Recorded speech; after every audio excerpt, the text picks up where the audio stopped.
Siapa di sini yang tidak tahu kisah Pinocchio? Boneka kayu ikonik yang hidungnya akan memanjang setiap kali dia berbohong. Lalu di akhir cerita berubah menjadi anak laki-laki sungguhan berkat kebaikan hatinya. Disney sukses mengemas dongeng klasik ini menjadi cerita masa kecil yang sangat menyentuh dan penuh kehangatan. Namun, bagaimana kalau kisah asli yang ditulis oleh Carlo Collodi pada tahun 1883 sebenarnya adalah dongeng horor yang sangat brutal? Di versi aslinya, tidak ada kehangatan keluarga, melainkan pembunuhan, penyiksaan, hingga konspirasi perdagangan anak. Tapi sebelum kita turun ke dunia bawah tanah yang kelam untuk membongkar nasib tragis boneka kayu ini, pastikan kalian sudah klik tombol subscribe dan aktifkan lonceng notifikasinya agar tidak ketinggalan pada teori gelap kartun masa kecil lainnya.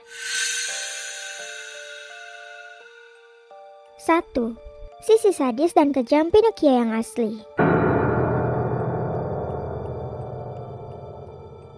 Jika di film animasi kita melihat Pinocchio sebagai sosok anak yang naif dan mudah tertipu, di dalam buku versi aslinya, dia digambarkan sebagai boneka yang sangat nakal, egois, dan cenderung kejam.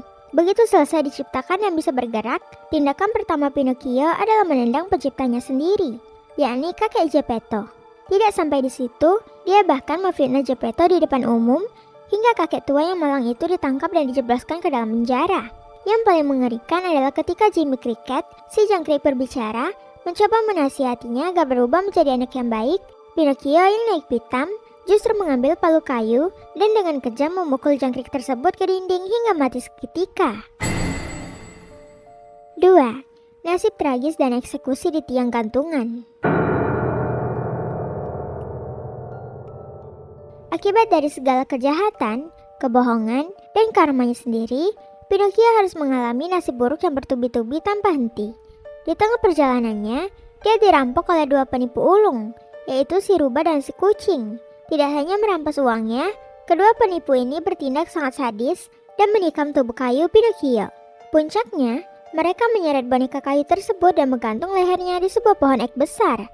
Di sana, Pinocchio dibiarkan bergelantungan dan menderita sendirian, hingga akhirnya dia mati lemas di tiang gantungan tersebut. 3. Misteri perbudakan anak di Pleasure Island dan teori hubungannya dengan Don Quixote. Kalian pasti ingat dengan Pleasure Island atau Pulau Kesenangan, tempat di mana anak-anak nakal bisa bebas bermain, merokok, dan menghancurkan barang tanpa aturan. Di balik kedok taman bermain tersebut, tempat ini adalah metafora mengerikan dari perbudakan anak-anak. Anak-anak yang kehilangan kendali di sana secara magis akan diubah menjadi keledai, lalu dicambuk dan dijual ke area pertambangan atau sirkus sebagai budak seumur hidup. Nah, bagian ini yang bikin teorinya langsung nyambung ke semesta Shark. Muncul dugaan kuat bahwa Donkey, keledai cerewet peliharaan Shark, sebenarnya adalah salah satu anak kecil korban dari Pulau Kesenangan yang berhasil meloloskan diri. Fakta ini diperkuat karena Donkey bisa berbicara, punya perasaan, dan di awal film Shark pertama, dia terlihat sedang dirantai untuk dijual oleh seorang nenek tua, layaknya hewan sitaan. Karakter yang selama ini kita anggap lucu, ternyata menyimpan masa lalu yang sangat tragis. 4. Metafora penebusan dosa dan hukuman anak durhaka. Banyak analisis sastra dunia menganggap bahwa struktur cerita asli Pinocchio adalah sebuah metafora religius yang ekstrim tentang kepatuhan dan konsekuensi dosa. Pada awalnya, sang penulis Carlo Collodi sama sekali tidak berniat membuat Pinocchio hidup kembali atau berubah menjadi anak manusia yang bahagia. Collodi sengaja mengakhiri bab ceritanya di tiang gantungan sebagai bentuk hukuman mutlak dan pesan moral yang sangat keras bagi anak-anak zaman dahulu agar tidak menjadi anak yang durhaka, egois, dan mengabaikan nasihat orang tua mereka. 5. Standar gelap kemanusiaan lewat penderitaan. Bagian yang paling filosofis sekaligus kelam dari kisah ini adalah bagaimana standar untuk dianggap sebagai sosok manusia itu diciptakan. Pinocchio tidak bisa langsung diterima begitu saja sebagai anak manusia sungguhan hanya karena dia menginginkannya.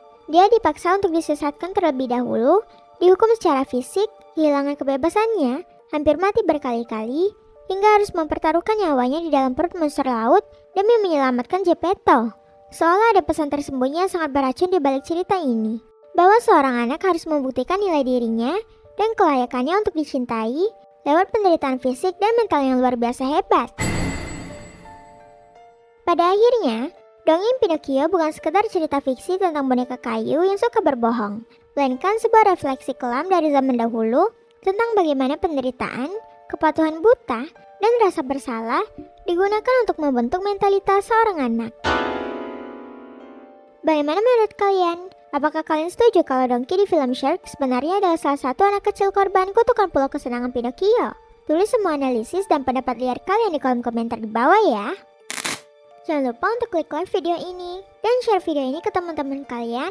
Dan pastinya jangan lupa untuk klik subscribe channel ini agar kalian tidak ketinggalan pembahasan misteri kartun kelam berikutnya.